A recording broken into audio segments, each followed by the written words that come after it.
Hello, guys. Good day. This is Anne of Reinforcement Club, your fellow positive reinforcer. Today, we are going to talk about why long term goals matter for mental health, especially when we feel down, when we feel depressed, like we're going nowhere, and it's winter. The snow is outside, and it's cold, and the weather is not good. It's always raining, gloomy weather. I couldn't even see the sun. But so far this morning, I've seen the sun maybe for half a day. So the sun did somehow melt the ice on my car, but you know, this time, winter days, most of the people here, they don't want to go out and they want to do anything like me. I don't want to go out. I don't want to be go out in the cold and suffer. As much as possible, I wanna stay at home, keep myself warm. But I'm still doing the usual day, a workout, a high protein diet.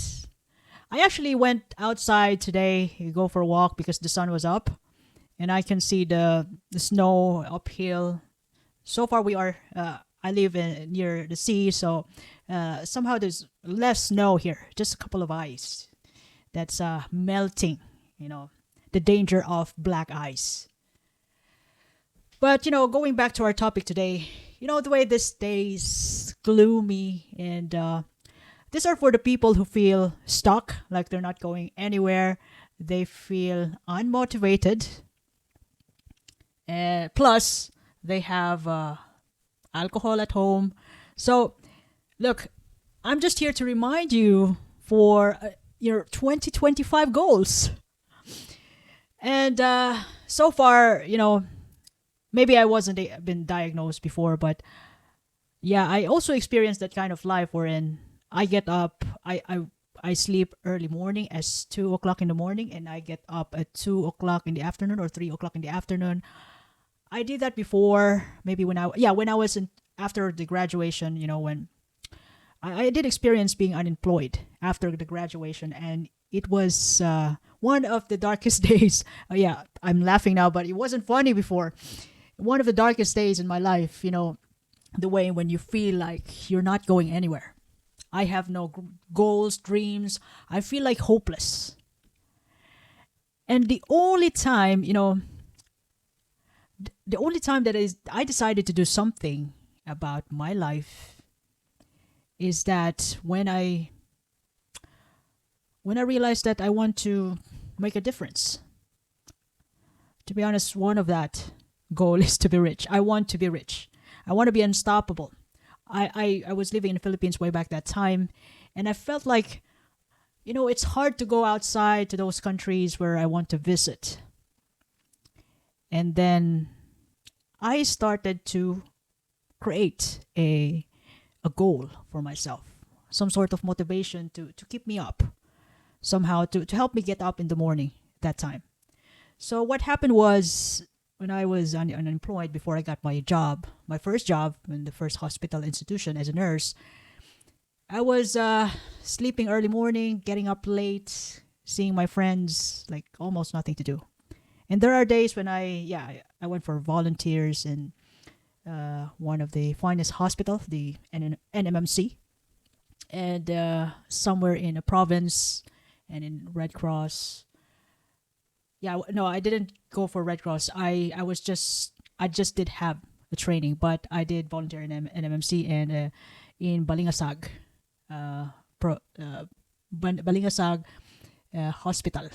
That's one of the provincial hospital in that barangay. So I didn't have a salary. I just volunteer for a training, and I feel like my dream is quite far away. And it was a global crisis that time, 2008, and then U.S. were closed.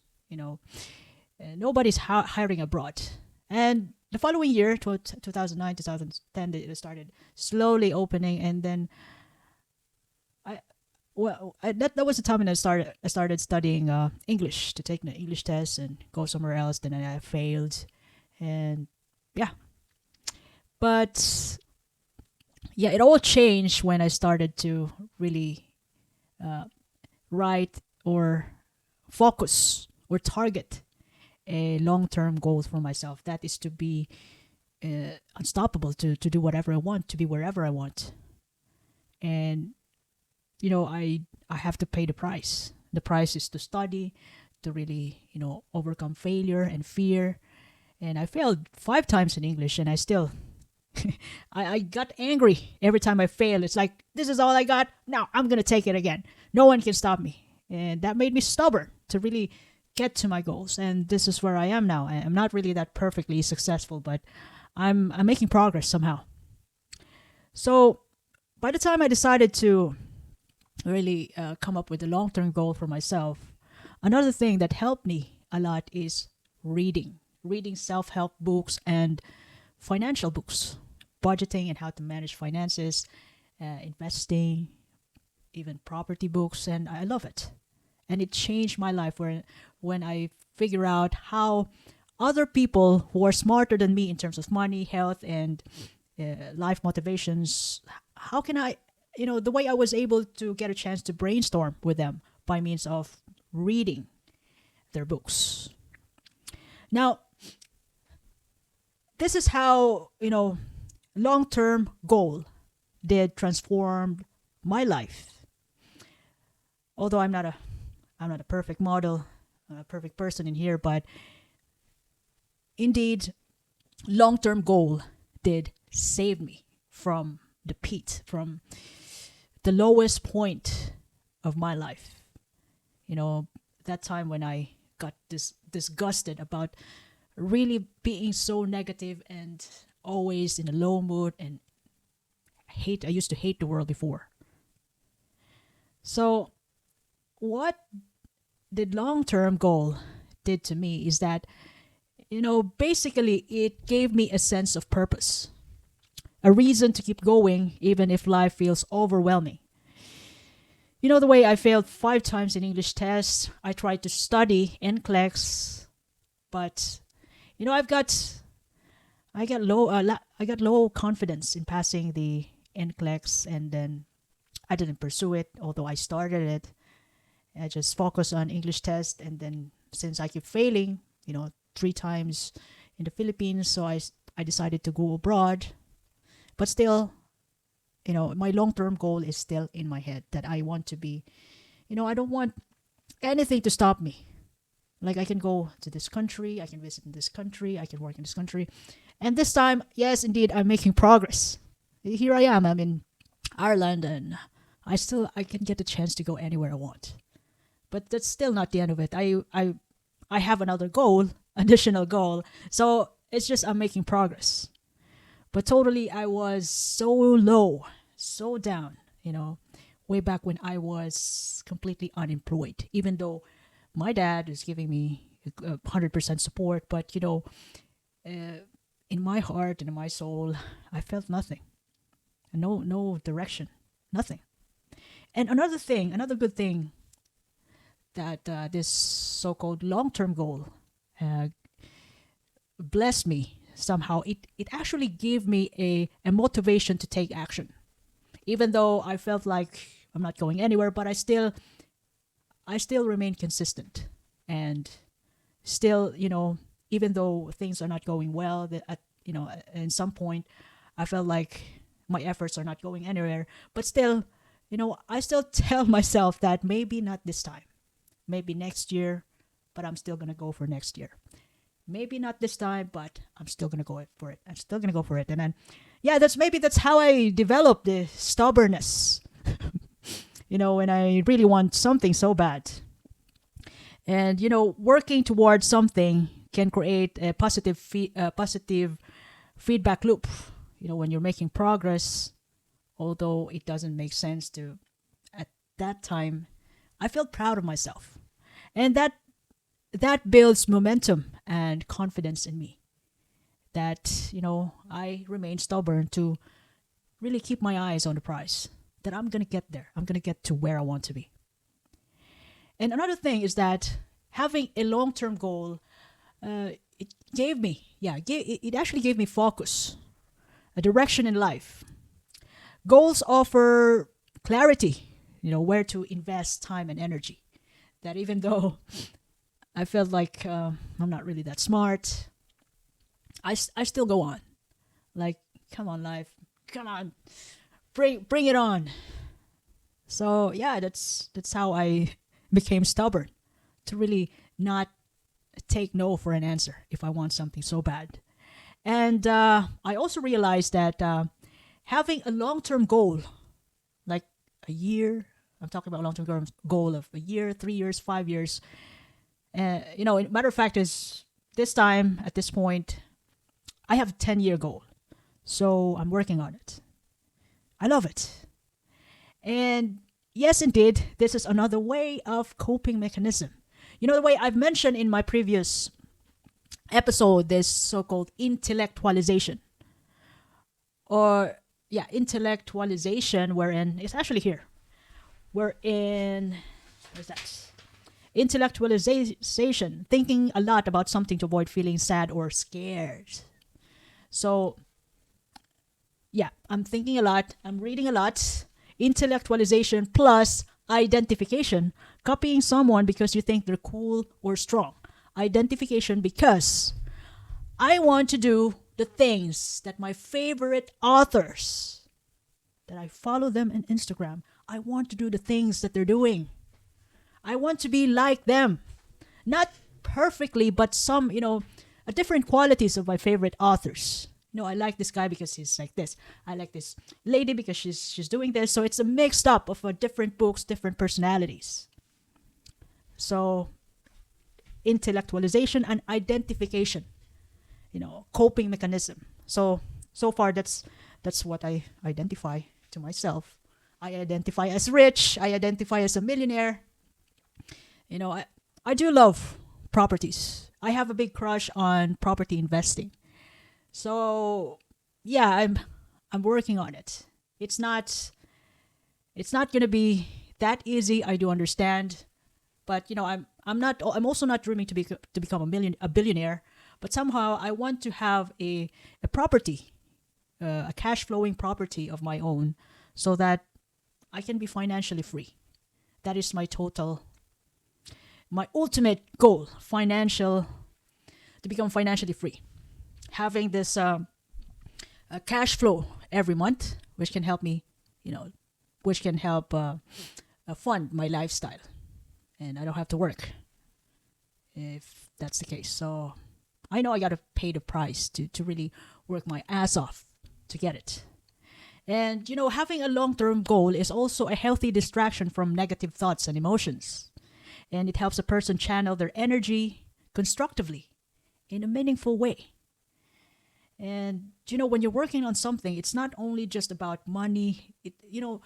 When you're into something, you have to make sure that you become that kind of person, which means that you have to take care of your health as well as your relationship, so you can able to participate 100% towards where you're going. Another thing that this long-term goal helped me, it gave me hope. I'm not the brightest student in the class.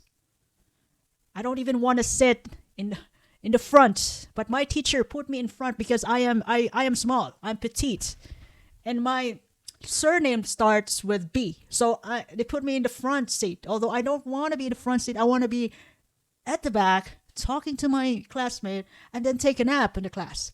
That's what it is about. That's what am I. That's one of the reasons why I go to school, to take a nap and talk to my classmates and friends. But yeah, my teachers put me in front seat, even high school, college, primary school. Yeah, because I'm small.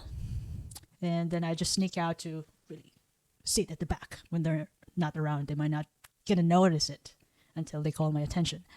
Long-term goals gave me hope, a sense of improvement, even if the current situation is painful. Hope combats despair and regret. There's no regret in this. I personally prefer to be embarrassed than to regret. There are things and decisions that I've made as I grow older that, that I want to embarrass myself, to be able to learn and to be able for me to get the answer. Whether, like for example, when I liked someone, Oh, yeah. I prefer to get embarrassed along the way, and then to the point that I realize the answer is no, or the answer is yes, or even in the office, in my workplace, when I learn new skills. Like for example, when I was in Saudi Arabia, I have no idea what is lumbar tap. I have no idea. I just went there and then tell the doctor that, look, doctor, this is my first time to do this. So I hope we can learn each other and teach me first. So I got to say that straight. And to be honest, it takes me a while to learn a skill. Although the doctor have already told me that this is what it is about. And the second time around, I'm still struggling, and then a little bit struggling the third time around, until I finally master the skills. I'm kind of slow person. But once I get it, 100%, you can trust me. So another thing is that long-term goal also help improve my self-esteem. So having experiencing progress about what I'm doing, it actually boosts my confidence. Depression diminishes self-worth, but progress improves our capabilities and strength to be better and better, to the point that we're not even scared of failure anymore. We got immune, we got numb. Because to be honest, if I really want to do something, if I really want to get something, and I failed, so it doesn't mean that I'm giving up. If I want it so bad, I might not gonna give it a time. This time, maybe not this time, but I will come back for sure. I'm gonna come back to get it. So it improves my self-esteem. Another thing is that long-term goals also help me connect with people, like-minded people. So because I wanted to get involved in properties, I've brought myself in the property seminars here in Ireland. So I met rich people in Dublin, and it's nice to hang out with them, because I can see, wow, I also feel rich. But it's not just about that. Those people whom I consider better than me, who have good investment portfolios, they discuss about what they did, their routines, how they start, what's their system, what legalities you have to consider, everything about properties. Not only that, self-improvement, self-help. There's also like-minded people which I met before. So, having goals help me connect with people. And lastly, having a goal also give me a better perspective. So long-term goal encourages anyone or any person, even myself. Yeah, I'm actually sharing my personal experience this time.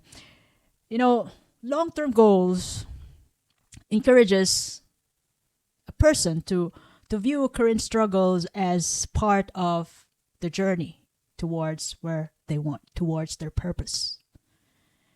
In other words, difficulties, adversities, disgusts is part of the game. It's part of the journey towards becoming your own superhero. But overall, I'm not saying that having a long-term goal does cure depression. What I'm trying to say this time is that having a goal creates a pathway towards healing and helps a person to be resilient. That in spite of the darkness, the demotivation, when you have a goal, you have to get your shit together, get your act together, and still chase your dreams. Chase your dreams at all costs.